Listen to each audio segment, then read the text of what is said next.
Hello everyone and welcome back to another AFK journey video. In this video we're going to be going through the heroic gauntlet because we have the challenge missions for it. It is the twisted corrupt creature. So this thing is pretty annoying. It will levitate your own allies, and whenever you hit it with non-normal attack damage, it will like flash away from that location, and when it triggers that like flash 10 times, then it will levitate your heroes and the levitation will get longer and longer. So you want to try to bring normal attackers here, not heroes which rely on skills, because that is going to trigger the Phantom Dance ability. So Merrily is great, but another hero which is really good is actually Floribel, because Floribel has a lot of advantages, but basically the team I use every time I go into this Twisted Corrupt creature is basically I run Floribel, and I think you could use Floribel even if she was like at a low level of ascension, because she would be taken up to mythic, and all you care about from her are just her summons, because the summons will keep attacking the boss and it counts as normal attacks whenever even when your team is levitated. The summons stay on the ground pretty much. And Merrily can be with the resonating spell, because then she'll get immunity and then she will not be levitated, and she's the main damage source of the team. So you just give her a resonating spell and she'll keep hitting the boss hard with the with her normal attacks. And then for the final hero here, you can go for whichever pretty much hero. I like Mikola because she'll provide attack buff to your team, and she'll provide the buff even when she's levitated, because you just have to control the on arena, which you should be able to gain control of even while levitated. And then for the challenge mission, whatever other heroes you have to use, you can just use them. And for the other challenge missions, I'm just gonna put Merrily and Floribel like with the other three heroes in order to complete them. Because look at this, the summons of Floribel are still on the ground and attacking, and Merrily is able to continue to deal damage because she has the immunity from the resonating spell. Other than Mikola, you could also go for Rainier to increase the damage that the boss will be taking, and that is another good option. And it could also give the attack charms to Rainier, or to Merrily, for example.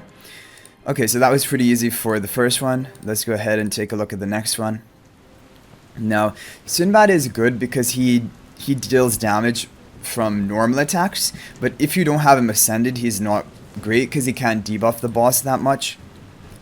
Okay, so again, we're going to go for the same team comp. Resonating spell with Floribel on the side and Merrily in the middle. Okay. So, yeah, it's pretty simple. I think other good options could be... I don't know how good Odie is, because, I mean, you could go for him, but he also has damage from skills. But a lot of its damage does come from normal attacks. And now, the poison tick damage, I don't know if that counts as non-normal attack damage. And so that is one thing I was worried about. Okay, so the summon of Floribel keeps attacking. Merrily is in the... Wait, Merrily is still attacking, right? But she's like kind of underneath all of my allies, so you can't see her. Merrily basically solos it with Resonating Spell. And so you don't even really need the Floribel. You could really be running anything here. Merrily, Rainier, for example, and we can try that on the next challenge mission, because that will ramp up your damage the most. Okay, but it shouldn't be too difficult. Okay, there's a diagonal here as well. Okay, let's try Rainier this time. Rainier, and give her the charms to Merrily. And then the other hero, we can go for Mikola, for example. You could even go for Sonya. Sonya's actually a good option now because she'll buff up the Merrily even more. Sonya has skill damage as well, but I mean, it's mainly that she's here to buff up the Merrily. Yeah. And with the resonating spell. Oh, also Reese is good. Oh, that's a good idea. So if you have Reese built, he can be good because he's unaffected at the beginning of the match and he can't be levitated. But later on, I think he will be able to be levitated. Oh, Diagonal is good as well, because then when he's in the air, he can't be levitated either. I guess you could also... Yeah, I think Resonating Spell on Merrily is the best artifact though, but things like Valor Shield Spell can work, but it's only for the first 10 seconds, so I don't think that's a great option. Okay, let's see the final one. Oh yeah, Ludovic at the beginning of the match is also unaffected, so like basically that's what they're trying to show here, that you can go for a lot of different unaffected heroes.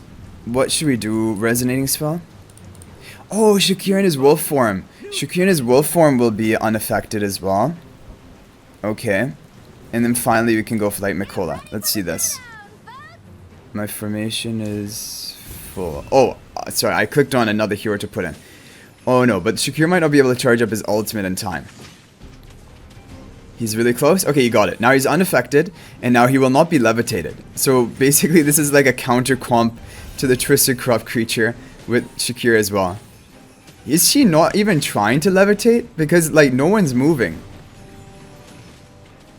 Wow, this is really weird. Okay. It seems like the boss is just not choosing not to levitate my team. Anyway, that's it. 54 seconds left. That was a really easy clear. Yeah, so that's awesome. So those are basically some different team ideas you can have or try out for this. And hopefully some of these will work for you. But really resonating spell with Merrily is the one that to watch. Okay, now in this video, I'm not going to go into depth of this, but this is a really important topic. I'm going to be making a dedicated video for it because I just found on the Analytica Discord that basically, because I was so confused and I didn't understand what is the ultimate casting order for special, like Arena 5 special tiles. And there is a mechanic to it. So basically, when we're considering it from the defense perspective, is basically like 180 degrees rotation compared to the offense perspective. So what I'm going to do is I'm just going to get rid of this. Let's pretend we're on offense, right? And the red tiles are what I'm going to be placing my heroes on. So this tile over here in the upper right. So the frontmost, basically here, all the way in the front, that is the hero which is going to be the #1 priority for casting ultimate. And then the next frontmost is going to be this tile. That will be the #2 priority for casting your ultimate. And it keeps working back and back all the way until you get to here. So basically in the ordering of frontmost to rearmost, that is your ultimate priority order. So for example, if the enemy doesn't have a Lily May, and I have a hero on this buff tile, and I have a hero on this buff tile, then the order will be this hero will cast ultimate first, and this hero will cast ultimate second, assuming that they have no initial cooldown of their ultimate. Because there are some heroes, like Haywin, her ultimate ability, it won't show it here, but basically it has a 1.5 or 1.25 second initial cooldown, so you can't immediately cast. But for example, Tassi and Taylene, they have a 0-second initial cooldown. So if the opponent doesn't have Lily May, and I have Tassi and Taylene, Tassi will cast first, then Taylene will cast after her.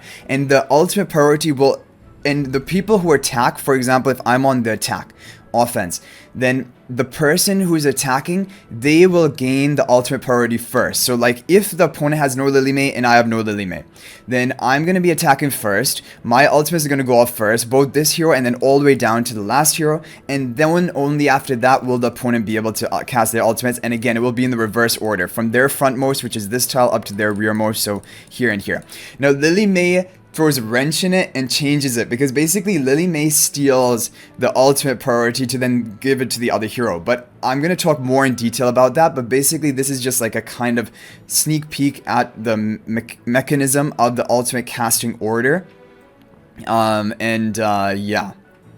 And there's also a reason, like for example, if you place your Iron over here and you place your other heroes on the energy tiles, then you will have Lily May interrupting the Iron in priority instead of the energy tiles. So that is why Iron placed here is done sometimes against enemy Lily May. But that is not all you have to do.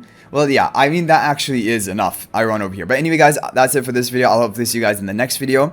And until then, everyone, peace out for now. And thank you for watching.